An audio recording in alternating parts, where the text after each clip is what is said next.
Bonjour et bienvenue à cette conférence. Donc je m'appelle Héloïse Lédier et je suis votre hôte pour les 45 minutes qui viennent, durant lesquelles nous allons parler d'USAN et de sa compatibilité avec les besoins de la logistique. Et pour cela, je suis avec Yannick Buisson, vice-président de TLF, Laurent Orbet, directeur général de GEMFI du groupe JICRAM, Chris Danarajou, directeur général adjoint de Haropaport, en charge du développement, et Julien Dartout, délégué général du Club Déméter. Et pour commencer, je vais faire un rapide sondage sur les 4 personnes aujourd'hui sur scène. Et je vous préviens, vous n'avez le droit qu'à un seul poisson d'avril pour cette conférence. Lausanne, c'est bien ou c'est pas bien? Chris Danarajou, peut-être pour commencer, en présentant un petit peu ce qu'est Lausanne. Oui, ça a l'air de marcher. Bonjour à tous. Alors, avant de répondre à la question, peut-être préciser, mais je ne sais pas si l'auditoire connaît bien effectivement la loi ZAN. En fait, elle résulte de la loi climat résilience de 2021 et elle a été mise en œuvre dans le cadre d'un décret qui date de mai 2024. L'objectif, c'est quoi? C'est de diviser par 2 la surface artificialisée sur la décennie 2020-2030 par rapport à la période 2010-2020. Et donc, en gros, en fait, en France, sur la période précédente, on artificialisait entre 20 et 30 000 hectares par an. Donc ça faisait effectivement sur une dizaine d'années quelque chose comme 250 000 hectares artificialisés. Et l'objectif sur 2030, sur la décennie 2020-2030, c'est de réduire cette artificialisation à quelque chose comme 120 ou 125 000 hectares par an. Et donc cette enveloppe d'artificialisation, l'État l'a partagée entre différentes régions, en fait, en fonction de la consommation de foncier, pour les contraindre à rentrer effectivement dans cette gymnastique un peu nationale à 2030. Et l'objectif, bien sûr, à 2050 de la loi ZAN, c'est ça qu'il faut rappeler, c'est le zéro artificialisation nette, en fait. C'est-à-dire que chaque fois qu'on artificialise un sol, on désartificialise un autre sol, en fait. Donc c'est bien ou c'est pas bien? Ça s'inscrit dans une logique de sobriété foncière. Moi, plutôt que de répondre à votre question, je voudrais souligner que les ports n'ont pas forcément attendu le ZAN pour s'inscrire dans cette logique-là, en fait. J'ai regardé nos propres chiffres, effectivement, mais le développement portuaire sur la période 2010-2020, en fait, sur Haropaport, c'est à 60% sur des terrains qu'on avait déjà industrialisés et donc on a reconfiguré, ou sur des friches industrielles. Donc la sobriété j'ai envie de dire, foncière, oui, effectivement, est bien dans notre ADN, en fait. Elle permet non seulement de faire des économies, elle permet de mettre à disposition des terrains plus rapidement, et elle permet évidemment aussi de s'éviter un certain nombre de procédures pour pouvoir remettre à disposition et commercialiser des terrains, en fait. Alors on entrera un petit peu plus dans le détail de la sobriété ensuite, mais toujours dans mon sondage, parce que là, j'ai pas tout le monde. Donc Yannick. La question, c'est est-ce que c'est bien ou c'est pas bien, c'est oui. ça? Alors, je voudrais rappeler que la logistique et le transport sont nécessaires à l'industrie et à la réindustrialisation. Donc, ça, c'est le premier point. Le deuxième, pour faire court, c'est que l'artificialisation liée au transport et à la logistique est très, très faible. Et le troisième point, la logistique et le transport, c'est un métier par essence d'optimisation, de mutualisation. Et donc, on doit être capable de trouver comment limiter nos impacts. Et on est clairement engagé dans ça. Et donc, on va trouver comment mettre en place de manière appropriée cette nouvelle loi qui s'impose à tout le monde. Très bien. Et Laurent, pour compléter? Bien ou pas bien, je dirais pour la planète, sûrement très bien. Mais je pense qu'il faut recontextualiser l'artificialisation française par rapport au reste de l'Europe déjà, et des activités, comme le disait mon voisin, parce que la France aujourd'hui est un pays peu artificialisé. Quand on regarde les chiffres, c'est 5,5% du territoire qui est artificialisé. L'Allemagne, c'est 9,4%. La Hollande, évidemment un pays beaucoup plus petit, c'est 13,5%. Donc quand on voit ça, la France est toujours donneuse d'ordre. Ne nous tirons pas une balle dans le pied, c'est important. L'activité transport et logistique, c'est 4,2% l'artificialisation aujourd'hui. Le logement, c'est 42%. Donc ce qui artificialise les terrains aujourd'hui en France, c'est le lotissement logement. Dans toutes les municipalités, on connaît ça. Donc il faut toujours relativiser nos métiers par rapport à l'artificialisation qu'elle provoque. Très bien. Donc je ne ferai pas de compte-rendu de mon sondage, hein, puisque j'ai ni de oui ni de non, ce qui était attendu. Hein. Je vais t'aider. Moi, je vais dire oui, Héloïse. Oui, Julien. Je vais dire oui. Je vais dire oui, mais en fait, le propos de Yannick est celui qu'il faut retenir, c'est qu'en fait, on a besoin de logistique. Et je ne dis pas qu'on n'a pas besoin de logement, ce serait faux de dire ça. L'équation est radicalement différente dans les autres secteurs. Et donc la logistique, il y a déjà un patrimoine qui existe, certes, mais il y a surtout des demandes qui vont être grandissantes. Donc intellectuellement, on ne peut pas être contre cette idée. La question, c'est comment on fait avec l'équation qu'il faut faire, et surtout comment on fait avec un système et une société qui va avoir de plus en plus de besoins logistiques. C'est ça, c'est que la question, c'est pas le ZAN en tant que tel, mais sa mise en application. Sa mise en application et le principe de sobriété foncière à laquelle là aussi tout le monde ne peut pas dire non, sur laquelle il faut réfléchir. Et quand on parle d'impact d'un entrepôt, il y a la question de l'artificialisation. Ils ont fait exprès, le mot est super compliqué pour tous nous embrouiller. Et il y a aussi la question de l'impact environnemental plus global d'un bâtiment logistique qui va au-delà de la question du sol, qui est son impact GES et son impact aussi en termes d'émissions indirectes. Alors que manquerait-il peut-être Chris, vous vouliez compléter, pardon. Oui, non, mais j'adhère complètement à ce qui vient d'être dit. On a encore, quand j'expliquais effectivement comment on va se décliner le ZAN à l'échelle nationale, justement, l'État français a consacré une enveloppe en fait pour les projets d'envergure nationale et européenne, ce qu'on appelle les fameux PEN. Et dans ce cadre-là, effectivement, il y a un certain nombre de terrains qui ont été listés sur l'ensemble de la France pour pouvoir accueillir les projets industriels et logistiques de demain, en fait. Et donc la question autour de la table, c'est comment les utiliser au mieux, en fait, pour construire des projets qui font sens, qui se connectent avec le territoire et qui sont les plus écologiques et les plus environnementaux possibles, en fait. Alors justement, que manque-t-il en fait aux ZAN pour être efficace? Et quand je dis efficace, c'est à la fois ne pas empêcher la réindustrialisation, puisqu'on en parle beaucoup, la croissance économique, tout en maintenant une emprise foncière modérée. Qu'est-ce qu'il faudrait faire sur cette loi ZAN pour... Alors, on va faire un ping-pong, du coup on va revenir de ce côté-là. Laurent Orbette. Moi je dirais que la ZAN, on ne peut pas forcément la globaliser. Il faut raisonner à l'échelle du territoire. Aujourd'hui, quand vous regardez les régions, il y a des SRADET. Donc je pense que les territoires connaissent bien leur secteur. Et généraliser sur le ZAN ou la ZAN, c'est compliqué. Et deuxièmement, il faudra avoir une réflexion plus globale avec aussi le réemploi des friches. Parce qu'aujourd'hui, construire la ville sur la ville, ça paraît, je dirais, ce qui est logique à faire. Et c'est totalement en ligne avec le ZAN.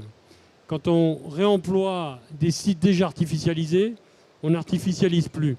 Et nos élus, aujourd'hui, raisonnent sur une artificialisation, mais n'aident pas les professionnels sur le réemploi des friches industrielles qui sont de facto, je dirais, des bons supports pour reconstruire.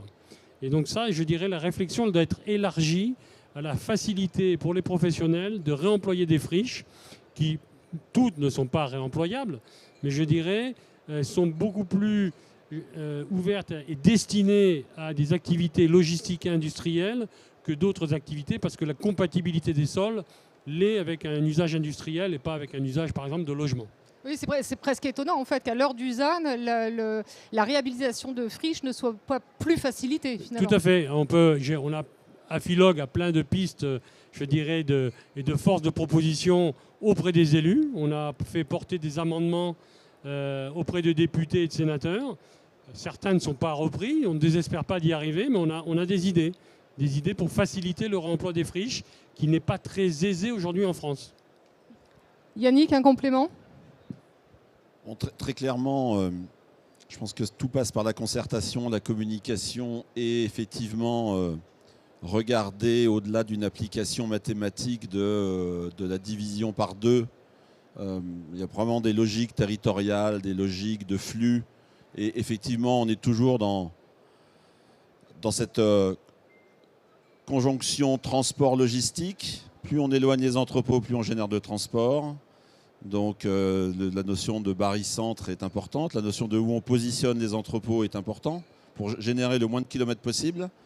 Donc très clairement, il y a des logiques territoriales, il y a des territoires qui sont plus propices et nécessaires en implantation logistique, d'autres pas du tout.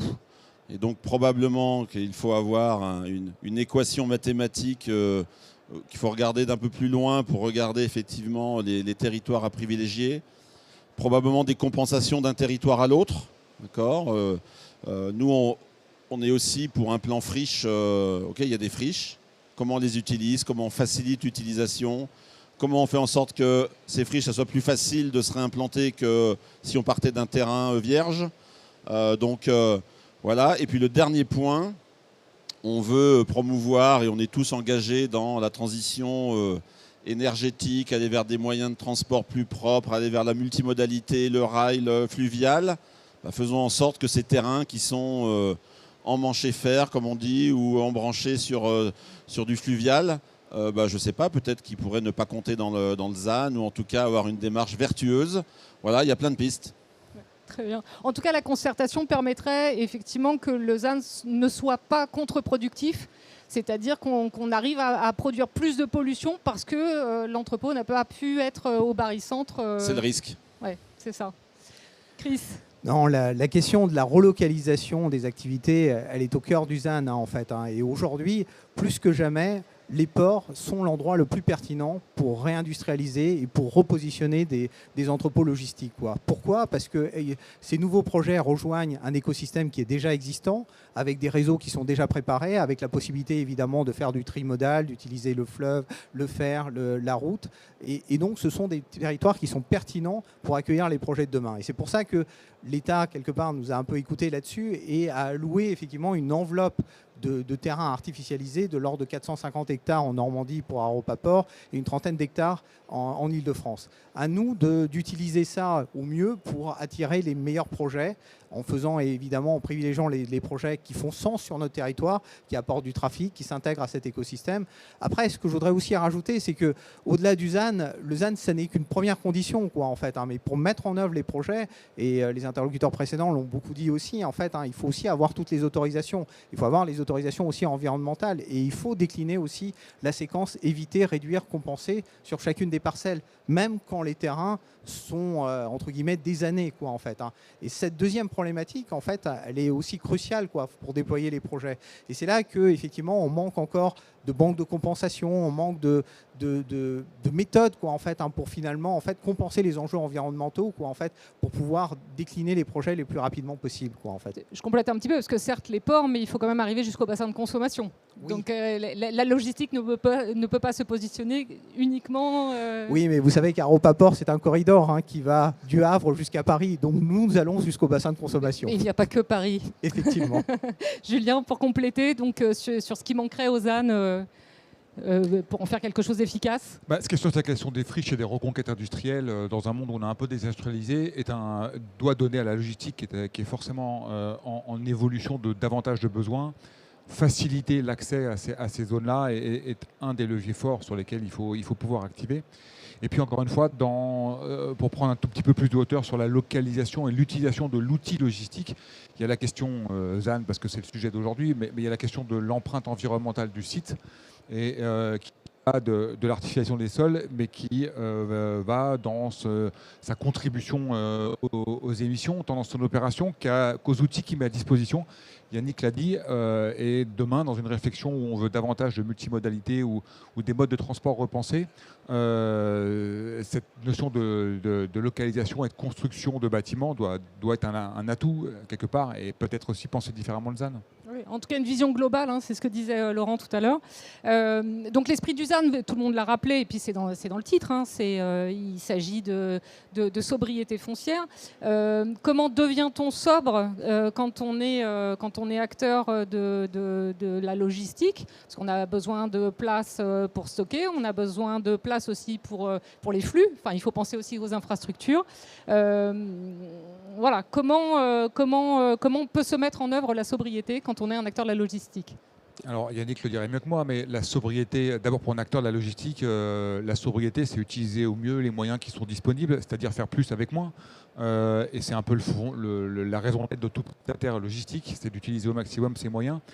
Et là, quand on parle de sobriété logistique dans l'utilisation des moyens, encore une fois, la question du ZAN est un je vais dire un petit parce que je vexerai peut-être la conférence, mais un des éléments de l'équation. Il y a bien plein d'autres paramètres que sont l'énergie, que sont l'utilisation de ressources humaines et que sont la possibilité de faire des opérations de report modal. Donc la question de la sobriété du bâtiment, elle va aussi sur ces sujets-là, quoi.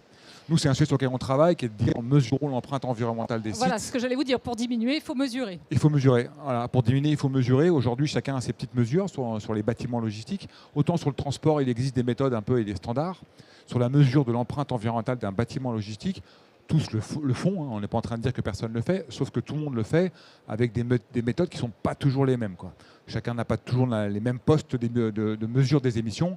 Quant au facteur d'émission, c'est un peu comme la pêche à la foire. Chacun prend son petit facteur d'émission et ils ne sont pas toujours comparables. Je suis un peu caricatural et cynique, vous ne m'en voulez pas, mais c'est mon style. Et donc, on est en train d'essayer de travailler à répertorier les postes de façon à pouvoir avoir les mêmes postes, les mêmes facteurs d'émission. On améliore que ce qu'on mesure. Encore une fois, loin de moi l'idée de dire qu'on ne mesure pas l'empreinte environnementale, mais aujourd'hui, chacun le mesure avec sa méthode. Oui, en tout cas, on n'a pas un outil qui permettrait des comparaisons et du coup de bénéficier des bonnes pratiques des uns et des autres en fonction de... Oui, et puis d'avoir une communication transparente entre un donneur d'ordre et ses prestataires, puisqu'en général, un donneur d'ordre, il a plusieurs prestataires. Ouais. Yannick, pour compléter, parce que c'est dans mon déroulé, hein, donc il y a marqué, là, c'est à Yannick qu'il faut que je m'adresse. Alors, bon, on l'a rappelé, mais je le rappelle encore une fois, la logistique a dans son ADN l'optimisation et la sobriété. Donc, il y a plusieurs aspects sur la sobriété. Il y a la sobriété des bâtiments. On peut même avoir des bâtiments positifs pour leur environnement. Hein, donc, utilisons déjà mieux les entrepôts pour produire tout ce qu'on peut produire en termes d'énergie. Ça, c'est le premier point. Donc, on verra déjà les entrepôts différemment que simplement capter des terres. Ça, c'est le premier élément. La logistique et le transport, c'est une histoire de mètres cubes, pas simplement de surface au sol. C'est ça. Donc on peut imaginer utiliser moins de surface au sol et plus de surface en hauteur, en tout cas de hauteur. Et donc je pense qu'il faut favoriser l'émergence de sites à étages, en tout cas plus haut. Il y a des pays en Asie où on a de nombreux étages, puisqu'ils n'ont pas le choix. Donc disons-nous qu'on n'a pas le choix et regardons comment on favorise l'émergence d'entrepôts plus hauts. Nous-mêmes, on en exploite un à Gennevilliers, il a 2 étages, donc c'est possible. Peut-être qu'il peut y avoir 3 étages. Donc en tout cas, si on est tous d'accord pour se dire qu'il faut consommer moins, et je pense que ce n'est pas le sujet, on est tous probablement derrière cette idée de consommer moins de ressources, libérons les possibilités de construire de manière plus haute. Et aujourd'hui, on est assez limité par les plans locaux d'urbanisme. Et donc, c'est une démarche locale à chaque fois d'aller demander des dérogations, des modifications. Et tout ça, c'est du temps, c'est potentiellement des recours. Donc, si on doit retenir qu'une idée, c'est investissons sur la hauteur pour générer plus de mètres cubes. Et donc, on consommera moins de mètres carrés. Oui, parce que là, vous parliez de Gennevilliers. Je crois qu'il y a eu une modification du plan local d'urbanisme, justement, pour permettre... Oui, les plans locaux sont généralement aux alentours de 15 mètres. En tout cas, en maximum. Il y a quelques exceptions, bien sûr. Mais ça veut dire qu'il faudrait probablement faciliter, généraliser, pour éviter de rentrer à chaque fois dans des processus parfois longs ou sans issue, pour favoriser la hauteur. Si on favorise la hauteur, ça favorise aussi un deuxième sujet qui est l'automatisation de nos activités pour pouvoir investir dans ces bâtiments. Sinon, à 15 mètres, on n'arrive pas à trouver de modèle économique viable. Donc voilà, donc libérer de la hauteur, je pense que ça a plein de bénéfices. Laurent, peut-être d'autres pistes de sobriété, en dehors du fait que c'est dans l'ADN du secteur? Non, mais je suis d'accord, c'est avec mon voisin, et c'est vrai que la verticalité est une solution. La verticalité est une solution. Je dirais les règles de l'urbanisme et le code de l'urbanisme avec les PLU, on arrive à modifier des PLU parce qu'on a des maires qui comprennent l'intérêt d'avoir des bâtiments plus hauts. Il y a un autre souci, c'est quand même le code de l'environnement, parce que la compatibilité des immeubles de grande hauteur, il faut qu'ils soient acceptés par les ICPE et les services, je dirais, incendie, le SDIS, et c'est pas simple. En fait, nos métiers sont la conjonction de plein de contraintes réglementaires. La ZAN, voilà, la verticalité est une solution, mais il faut arriver à convaincre les préfectures et la réglementation ICPE que la verticalité est la réponse pour rentrer dans les contraintes du ZAN. Donc la profession y travaille, mais il faut aussi une bonne volonté réglementaire. Et c'est pas simple et c'est pas facile tous les jours. Mais c'est vrai que nous fabriquons des mètres cubes et nous louons des mètres carrés, mais nous fabriquons des mètres cubes. Et le volume est très important. Donc plus on montera haut et plus les process seront, je dirais, automatisés et capables d'accepter cette verticalité, plus on rentrera dans les fourches codines du ZAN. Donc là aussi, un besoin de communication. Chris ? Oui, on peut témoigner aussi en fait sur les ports, on voit effectivement ce changement de paradigme. En fait, les entrepôts qu'on accueille sont beaucoup plus qualitatifs. Ils ont tous des panneaux solaires, ils sont mieux isolés parce qu'il ne faut pas oublier aussi qu'aujourd'hui la logistique, il y a beaucoup de travailleurs à l'intérieur qui ont besoin aussi d'un certain confort de jour, voire comme de nuit aussi en fait. Donc évidemment que la qualité environnementale des bâtiments dans leur ensemble s'améliore. Sur la verticalité, bien entendu, je ne peux que souscrire à ce qui a été dit. On a plusieurs exemples de bâtiments en hauteur sur le port de Gennevilliers et on a un projet, en l'occurrence, porté par un des acteurs de la promotion immobilière, Goodman, qui va faire 90 000 mètres carrés sur une parcelle de 6 hectares, donc en montant sur plusieurs niveaux. Donc c'est quand même assez... ça serait peut-être un record, effectivement, en petite couronne parisienne. Sur un autre projet aussi, on a travaillé sur un des parcs logistiques du Havre, on a poussé finalement le porteur de projet à améliorer son projet et donc à densifier son projet sur une parcelle de 5 hectares. Et finalement, à la fin, il nous a même remercié puisque en retravaillant son projet, il a gagné quasiment 20% de surface de plancher supplémentaire, Donc tout ça, c'est possible effectivement d'optimiser les projets. Et puis la dernière piste aussi que j'évoquerais, c'est peut-être aussi que la logistique a un petit peu évolué, des entrepôts complètement à plat avec tout abrité. C'est peut-être pas forcément toujours adapté. Peut-être aujourd'hui, on a plus besoin d'entrepôts qui sont plus densifiés, mais avec des cours pour pouvoir recevoir éventuellement les conteneurs, des marchandises, qui ont peut-être moins besoin d'avoir effectivement cette partie entrepôt. Et donc, une configuration de la parcelle qui soit plus adaptée à la logistique d'aujourd'hui, c'est aussi effectivement décliner cette fameuse séquence environnementale, éviter, réduire, compenser à l'échelle de la parcelle. C'est les besoins qui ont changé ou les technologies pour y répondre qui ont évolué ? Je pense que c'est les deux, c'est les pratiques aussi qui changent. On a besoin aujourd'hui, alors après avec tout ce qui s'est passé ces dernières crises, on a sans doute besoin aussi d'avoir un peu de zone tampon, de stock tampon, puisque effectivement on est passé d'une période où on était en zéro stock, on était toujours en flux tendu, et aujourd'hui on voit bien que effectivement ça ne peut pas toujours marcher quand on a des chaînes d'approvisionnement qui sont perturbées par le Covid, par la désorganisation des liaisons maritimes, etc. Donc effectivement là aussi il faut en tenir compte pour que ces zones tampons soient les mieux adaptées possibles et finalement consomment le moins d'espace possible. Laurent, vous disiez tout à l'heure qu'il fallait éviter que le ZAN soit applicable quelque part aveuglément à tout le monde. Est-ce que ça voudrait dire qu'il faudrait une loi ZAN destinée uniquement à la logistique ? Non, je ou pense pas de ZAN du tout ? Non, mais je ne pense pas qu'il faille faire des particularités. Mais je dirais qu'il faut aussi se comparer au reste du monde et à l'Europe. Donc, je dirais la France, encore une fois, donneur d'ordre, c'est très bien. Montrer l'exemple, c'est bien, mais il ne faut pas pénaliser nos industries, nos emplois et la croissance. Aujourd'hui, sortir les activités économiques du ZAN, par rapport aux chiffres que j'ai donnés en introduction, où on voit que le logement et le lotissement du logement est quand même, je dirais, un facteur d'artificialisation important, je dirais qu'il faudrait peut-être réfléchir à sortir pendant un certain temps un certain nombre d'activités. Et c'est l'évolution de la loi qui est en cours, puisque les sénateurs ont apporté une certaine flexibilité ou veulent apporter une certaine flexibilité à l'application du ZAN.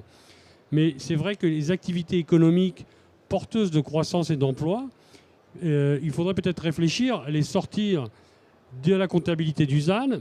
Et deuxièmement, encore une fois, j'insiste, mais réutiliser les friches et sortir l'utilisation des friches et faciliter l'utilisation des friches et les sortir du décompte du ZAN. Parce qu'aujourd'hui, travailler sur une friche est aussi compliqué que travailler sur un terrain naturel ou agricole.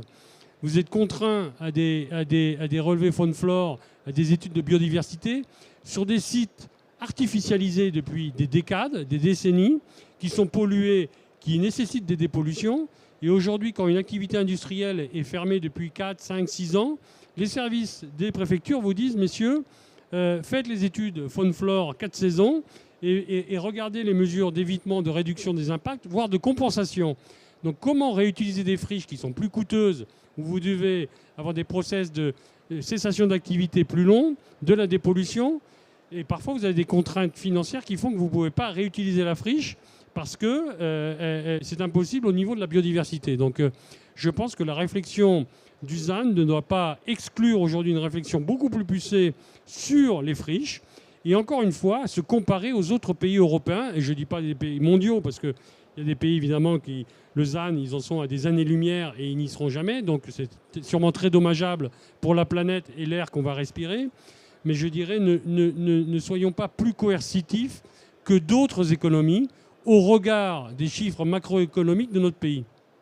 Et il ne s'agit pas non plus de faire un arbitrage entre le logement et la logistique, de dire puisque c'est le logement qui... Non, mais honnêtement, on parlait de l'Asie tout à l'heure. Je veux dire, la verticalité, alors évidemment, tout le monde préfère avoir sa maison, son petit bout de jardin, mais je dirais c'est ça qui consomme des hectares aujourd'hui. Mais la verticalité logistique et la verticalité de l'habitat, ça existe. On peut faire des choses très jolies en vertical. Bon, c'est une culture différente. Mais si on veut que le ZAN marche, il faut aussi réfléchir sur le mode de construction et la verticalité qu'on a à tous les usages de l'immobilier. Yannick, un complément sur est-ce qu'il faudrait éliminer le ZAN, l'adapter à la logistique ? Nous, chez TLF, on ne demande pas la suppression du ZAN. Ça, c'est le premier point. Le deuxième, on revient au point de départ. Alors moi, j'avais des chiffres un peu différents de l'INSEE qui annonce 2% d'artificialisation liée à la logistique, 6% globalement l'industrie. Donc, je pense que si on s'assoit tous, qu'on fait une bonne conférence ZAN, une pleine planification, on doit être capable de trouver les quelques pourcents dont on a besoin. Et si c'est plus 6, c'est peut-être 5, c'est peut-être 4,5. Non mais voilà, pour qu'on continue à avoir des outils performants. Et puis, il n'y a pas de raison qu'il y ait des dérogations pour des gigafactories et pas pour des éléments de logistique indispensables d'ailleurs à ces gigafactories ou à l'industrie. Donc voilà, il faut juste qu'on se pose sur les besoins, qu'on regarde comment on arrive à concilier les deux. Quelles sont les mesures qui favorisent le fait de passer de ces quelques pourcents à encore un petit peu moins de pourcents, et on doit pouvoir y arriver. Et éviter les injonctions contradictoires. Et éviter des injonctions contradictoires en permanence sur ces sujets-là. C'est ça. Chris, un complément ou peut-être Julien ? Ouais, on n'est pas à des années-lumière, un petit jeu de mots, mais parce qu'il se trouve que la réponse, elle est forcément dans la concertation. Et que Yannick l'a bien rappelé, les entrepôts peuvent être d'une certaine façon positifs dans leur impact sur la sobriété foncière, sur la sobriété généralement. Et je pense qu'au travers de la concertation et de la mesure et de la valorisation, on peut démontrer l'intérêt d'un site logistique. Donc, et ce n'est pas une loi dans un papier quelque part qui peut résoudre ça. Donc fondamentalement, on ne peut pas être contre cette ZAN. La question, c'est la concertation localement par rapport à la réelle empreinte du site et aussi ce qu'il apporte sur le plan économique. Donc concertation avec les autorités publiques, mais également concertation entre les acteurs aussi pour optimiser. Entre les acteurs économiques pour optimiser. C'est nous, ça. C'est nous. Donc, j'attends juste. On attend que ça passe. On est en retard déjà, c'est ça que ça veut dire? C'est 17h30, métamorphose, c'est chez nous. Non, il nous reste 10 minutes. Donc oui, concertation aussi entre acteurs privés. Parce qu'il y a forcément une équation de répartition de valeur, de répartition d'engagement sur ces entrepôts. Et donc, que ce soit dans l'ordre de prestataire, le constructeur, à un moment donné, il y a forcément aussi là de la concertation pour penser les projets. Très bien. Chris ?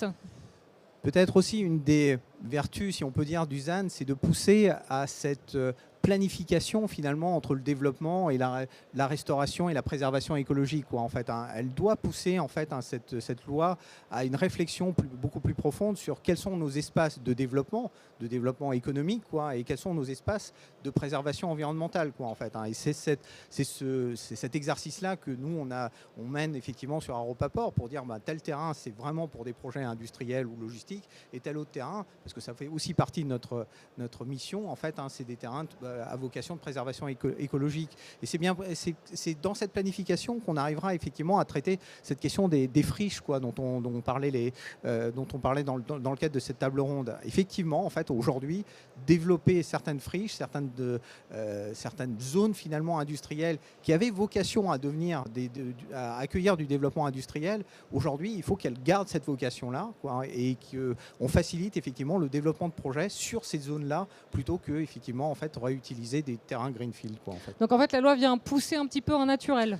La loi vient finalement en fait pousse les opérateurs à réfléchir à qu'est-ce qu'ils veulent faire de leur domaine, quoi, en fait. D'accord. Alors avant de passer la parole au public, moi j'ai quand même une dernière question. Je vous avais prévenu que je vous embêterais un petit peu avec ça, mais est-ce que s'il n'y avait pas de réglementation, et je parle plus globalement, au-delà du ZAN, s'il n'y avait pas de réglementation, est-ce que vous pensez que les acteurs de la logistique seraient capables ou auraient la volonté de limiter leur empreinte carbone ? Ouais, je vais commencer par répondre. Prise de parole. Dans le transport routier de marchandises, la réglementation aujourd'hui n'oblige pas à la décarbonation. Il n'y a pas de loi qui dit, toi, tu dois décarboner. Il y a des lois qui disent, toi, tu dois publier des chiffres, pour certains et pas pour tous, mais il n'y a aucune loi qui dit, toi, tu dois décarboner. Et pour autant, les entreprises cherchent à décarboner, quoi. Donc, je pense que l'outil réglementaire a des vertus, mais il n'est pas le seul outil pour permettre aux entreprises de bouger les curseurs, pour une raison qui, pour moi, est d'une évidence totale, c'est que dans les entreprises, il y a des gens qui sont des consommateurs, citoyens, collaborateurs, et que ces gens, ils ont aussi envie de contribuer à des projets dans lesquels ils trouvent du sens, quoi. Et donc, l'outil n'est pas le seul moyen de faire bouger les entreprises. Sur ma droite, est-ce que l'autorégulation est possible ? Elle est même obligatoire. Je veux dire, aujourd'hui, on a plutôt besoin d'être encouragé. Aujourd'hui, on se limite. Je prends un seul exemple. Si on prend les panneaux photovoltaïques, aujourd'hui, les entreprises se limitent à l'autoconsommation parce qu'il n'y a pas de modèle économique au-delà. Si on trouve le modèle économique, vous triplez, vous quadruplez, vous quintuplez la production de photovoltaïque. Et toutes les entreprises ont déjà investi. On a déjà tous passé tous nos entrepôts en LED, etc. Donc dès qu'il y a un intérêt économique, il y a un intérêt écologique. Donc trouvons tous ces sujets-là, libérons, supportons, plutôt que d'essayer de contraindre. Donc ça c'est la... Et oui, on ira beaucoup plus vite. Ça fait des années qu'il y a des entrepôts plus hauts que d'autres. Si on avait moins de limites, il y en aurait déjà qui sont beaucoup plus hauts que les autres. Et donc tous les acteurs, c'est-à-dire que vous ne craignez pas que sans réglementation, il n'y ait pas une concurrence déloyale à un moment de personnes qui finalement ne respectent aucune... du coup, il n'y a pas de règles. Donc, ça ne sera pas une concurrence déloyale, ça sera une concurrence à l'innovation, à l'optimisation, à l'utilisation des capacités, et ça va tirer tout le monde vers le haut. D'accord. Laurent, un complément ? Non, mais je dirais que la profession n'a pas attendu la réglementation pour je dirais, s'investir sur tous ces sujets. C'est-à-dire la décarbonation, le photovoltaïque, l'association Afilog, tous nos membres aujourd'hui dépassent les exigences du Code de l'urbanisme. Et comme le disait mon voisin, c'est vrai qu'aujourd'hui, les contraintes, c'est le rachat du prix du kilowatt, donc avec les contraintes de la CRE. Donc si on libéralisait un petit peu et qu'on faisait confiance aux acteurs économiques, je dirais qu'à partir du moment où il y a un intérêt économique qui est lié à l'intérêt écologique, ça marche. Deuxièmement, le prix des fonciers aujourd'hui pousse à l'optimisation et à la verticalité. Quand vous avez des terrains qui sont de plus en plus chers, l'intérêt c'est de construire du volume et ne pas s'étaler. Donc aujourd'hui, il faut faire aussi confiance aux porteurs de projets et aux acteurs économiques privés qui aujourd'hui foisonnent dans un milieu réglementaire qui est très compliqué, qui ne nous aide pas forcément. Le photovoltaïque est un très bon exemple. La baisse du prix de rachat aujourd'hui du kilowatt fait que des installations ne sont plus viables, sauf l'autoconsommation. Et l'autoconsommation, il faut avoir aussi la puissance électrique nécessaire à être consommée dans un bâtiment. Donc tout ça, je dirais, devant nous, mais il faut se concerter, travailler, mais ne pas non plus avoir une imprémature, je dirais, la réglementation qui vient bloquer l'initiative privée. Sur ma gauche. Moi, je dirais que le développement durable de la logistique, c'est un tout. Et il faut aussi effectivement intégrer dans ce tout l'alimentation et effectivement la sortie, effectivement ce qu'on appelle la supply chain en fait, de ces entrepôts. Et c'est pourquoi ça a un sens de positionner les entrepôts en bord à voie d'eau, sur les ports, parce qu'effectivement, ils peuvent être alimentés par des moyens massifiés, par des moyens décarbonés comme le transport fluvial, le transport ferroviaire, et qu'ils peuvent aussi utiliser ce que nous on appelle la logistique urbaine avec des moyens décarbonés pour alimenter le consommateur final, quoi, en fait, hein. Donc oui, il faut penser à l'entrepôt logistique dans son ensemble, à sa chaîne logistique, pour pouvoir montrer que l'ensemble de la solution est complètement décarboné. D'amont en aval. Est-ce qu'il y a des questions dans le public? Normalement, j'ai un micro en plus. Non. Oui, il y a une question.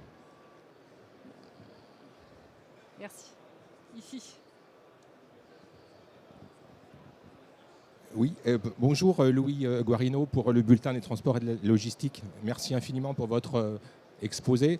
J'avais une question politique pour chacun d'entre vous sur la réglementation, enfin sur la souplesse. Aujourd'hui, il y a un travail des sénateurs pour travailler sur le ZAN. La question, c'est depuis presque 8 mois, nous sommes dans une incertitude politique et budgétaire et le gouvernement est en train de travailler en parallèle du travail parlementaire sur la préparation du projet de loi de finances 2026. Quelles sont vos attentes concrètes? Parce que l'incertitude, elle est presque devant nous chaque semaine. Donc sur cette question de la souplesse par rapport à cette loi qui est quand même complexe, quelles sont vos attentes concrètes? C'est ma première question. Et j'ai une deuxième question sur le lien entre la sobriété foncière et la réindustrialisation. On sait aussi que le gouvernement a lancé en 2018 le programme Territoire d'industrie. Le bilan sur la réindustrialisation au niveau des ports, mais pas que, est assez mitigé. C'est la Cour des comptes qui l'a dit il y a quelques semaines. Comment vous analysez le lien précis entre sobriété foncière et réindustrialisation sur les zones portuaires notamment? Merci. Alors, on répond déjà à la deuxième question, c'est ça? Alors, je vais peut-être répondre à la deuxième question, puisque la première me concerne un peu moins. Sur la réindustrialisation, vous avez raison, effectivement. En fait, la réindustrialisation, il faut aussi passer par une sobriété foncière, quoi, en fait, hein. Et aujourd'hui, dans le cadre du ZAN, on a encore besoin, et c'est le message qu'on a porté, en fait, on a encore besoin de grandes parcelles pour pouvoir accueillir des projets industriels qui font 20, 25, 30 hectares. Donc le port essaye toujours de reconstruire le port sur lui-même, en fait, hein, mais on a encore besoin de zones greenfield pour pouvoir accueillir ces grands projets. Et c'est pourquoi, effectivement, on a eu la possibilité de sacraliser un certain nombre de terrains sur Aropa Port dans le cadre du décret ZAN, donc ce que je l'ai rappelé, 456 hectares en Normandie et une trentaine d'hectares. On alloue effectivement ces terrains dans le cadre de procédures publiques, hein, parce qu'on est un acteur public, et une manière finalement en fait, d'avoir une réindustrialisation qui permet aussi de concilier sobriété foncière, c'est sur les mêmes parcelles d'essayer d'avoir plusieurs projets, quoi. Et c'est ça qu'on a réussi à faire sur une parcelle de 60 hectares qu'on a commercialisé précédemment. On a réussi à positionner 3 projets en leur disant bah, toi tu te mets plutôt à droite, toi tu te mets plutôt à gauche, toi tu te mets plutôt au centre. Et ça permet finalement d'avoir 3 projets d'un seul coup en fait, sur la même parcelle. Après, effectivement, le bilan sur la réindustrialisation, je pense qu'il faut le faire dans quelques années, hein. Les projets qu'on implante aujourd'hui sont dans une phase d'étude, d'émergence. Il faudra effectivement voir effectivement quels sont ceux qui arrivent à la phase de construction complète, quoi. Et puis, il faut aussi qu'on soit suffisamment souple pour se dire bah, tel projet ne marchera pas et donc, du coup, on réutilise cette parcelle pour d'autres projets, quoi, en fait, hein. C'est comme ça qu'aujourd'hui, on conçoit effectivement notre gestion foncière de la manière la plus adaptée finalement aux besoins et en accompagnant les gens quand même sur du temps long, quoi, en fait, hein. L'industrie, un projet industriel, c'est 18 mois ou 2 ans d'études, 2 ans de travaux, quoi, en fait, hein. Donc, c'est difficile de juger effectivement de la maturité d'un projet avant qu'il aille jusqu'au bout de ses études, quoi, en fait. Mais, du coup, j'ai un complément à cette question-là, hein. C'est est-ce que quand on a conçu les territoires d'industrie, on a aussi conçu les territoires de logistique qui vont avec? Ou est-ce qu'on a juste pensé industrie et puis bah, elle fera comme elle peut? Madame la ministre, ce matin, a rappelé le rôle important de la logistique aux côtés de l'industrie. Donc, je pense que nous, c'est un message qu'on défend. Il n'y a pas d'industrie sans logistique, il n'y a pas de logistique sans industrie. La logistique, elle ne naît pas par elle-même, elle est au service de de l'industrie et du commerce. Donc très clairement, c'est un outil pour les territoires. Donc nous, derrière territoire d'industrie, on y met territoire d'industrie et logistique. Voilà, mais bon, c'est notre terminologie. Et pour répondre à la question de quelles sont nos attentes, effectivement, on participe à ces auditions au Sénat, à l'Assemblée. Déjà, on demande de la stabilité, parce qu'on est sur des investissements importants, long terme. Et donc, les entreprises, elles ont besoin de visibilité et de stabilité dans les différents dispositifs législatifs. Ça, c'est le premier point. Le deuxième, c'est simplifier toutes nos procédures qui sont parfois qui s'entrechoquent. Et donc, ce matin, Madame la ministre a esquissé un décret et la première des simplifications, elle concerne en fait tous les recours qu'il y a autour des projets. En tout cas, on aimerait que ces recours soient encadrés dans le temps pour pouvoir maîtriser l'ensemble des process dans leur durée. Aujourd'hui, quand on est une entreprise, qu'on investit sur un terrain, sur un projet, on n'a aucune garantie qu'on va arriver au bout et surtout, on ne sait pas quand. 1 an, 2 ans, 3 ans, 4 ans, 5 ans, 6 ans, ça arrive. Et donc aujourd'hui, ça devient un pari d'investir. Donc voilà, on a besoin d'encadrer ces recours. On ne dit pas qu'il ne faut pas de recours. On dit juste qu'il faut qu'il y ait un délai raisonnable d'instruction et que les entreprises puissent avoir de la visibilité pour continuer à investir en proximité dans les territoires. Donc si déjà on avait des avancées sur ces points-là, je pense que ça pacifierait tous les débats autour d'implantation, d'industrie et ou de logistique dans les territoires. Et je crois que la question, c'était aussi de savoir de quelle souplesse, finalement, le secteur disposait par rapport à ces incertitudes. C'est ça ? Il n'y en a plus de souplesse ou il y en a encore un petit peu ? Non, mais il y a toujours des projets qui se font. C'est parfois long. Hein, et il y a un observatoire des délais qui a été mis en place pour regarder aussi toutes les évolutions législatives, est-ce qu'elles influent sur ces délais d'instruction, de recours, etc. Donc on voit bien quand on se benchmark avec d'autres pays, la France est à la traîne. En tout cas, on est sur des délais beaucoup plus longs. Donc ça, on va pouvoir constater est-ce qu'il y a des effets bénéfiques ou pas. Et puis ensuite, les souplesses qu'on demande, c'est, on a parlé de la hauteur. Quand on était à l'Assemblée nationale, c'était un des points qu'on a abordé. C'est-à-dire comment vous nous ouvrez de la souplesse sur d'autres aspects, même si derrière, il y a d'autres réglementations qu'il faut respecter. Mais si, c'est des discussions qu'on a et qui vont probablement aboutir. Un ajout par rapport à la souplesse et aux incertitudes ? Par rapport à ça, c'est vrai que Afilog, par exemple, essaye de faire porter un certain nombre d'amendements auprès de sénateurs ou de députés, notamment sur le réemploi des friches, une facilité réglementaire et notamment de timing et de planning, parce que, comme le disait mon voisin, aujourd'hui, les projets sont beaucoup plus longs et sans certitude aucune de les voir aboutir.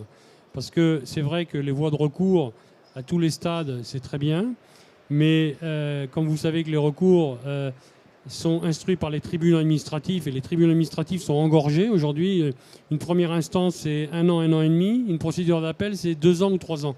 Donc, on ne peut pas s'inscrire dans ces délais-là. Si on avait déjà, sur une période de 12 mois, une première instance et un appel, ce serait beaucoup plus clair pour la profession.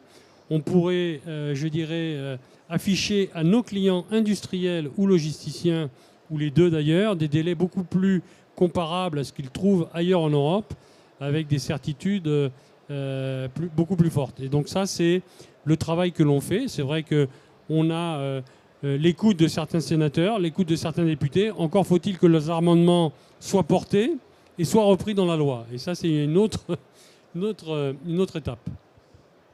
Est-ce qu'il nous reste un petit peu de temps pour une dernière question, peut-être ? Du coup, est-ce qu'il y a une question ? Écoutez, non. Du coup, c'est parfait. Je crois qu'on est dans les temps.